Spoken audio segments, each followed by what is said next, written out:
Kaštieľ v Bernolákove bol dlhé roky pýchou obce. Dnes už nie je. Súčasný majiteľ ho kúpil v 90. rokoch, no doteraz sa mu nepodarilo zohnať prostriedky na jeho renováciu. Najnovší termín opravy chátrajúcej budovy je leto budúceho roka. Majiteľ však stále hľadá možnosti, ako by sa dal bernolákovský kaštieľ po rekonštrukcii využívať.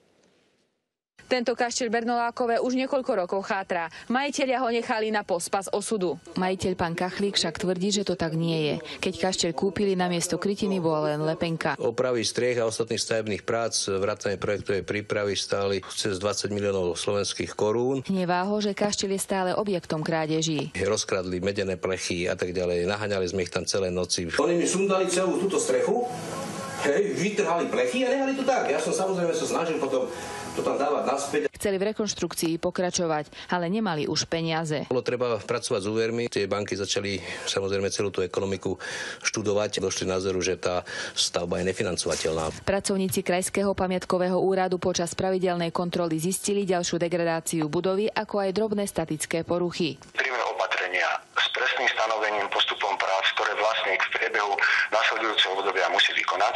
Majiteľ nám povedal, že chce začať s rekonštrukciou, ale potrebuje súhru štátu a pamiatkárov, aby neboli takí ortodoxní. Musím v rozsahu 5 miliónov eur dosiahnuť tam tú rekonštrukciu, to znamená, musíme všetci šetriť. Pán Erdély si ešte pamätá potomkov pôvodného majiteľa kaštieľa. Tam chodila len pani Grófka so 6 psami. Po starej Grófke už to vlastnil Karol Esterházy. Po druhej svetovej vojne kaštieľ opravili a bol tam podnik strojových a traktorových staníc, kde pracoval pán Erdély. Takto som sa ja dostal aj osobne už do kaštieľa. Tak bol opravený, že ten kaštieľ mohol kľudne slúžiť hociakému účelu.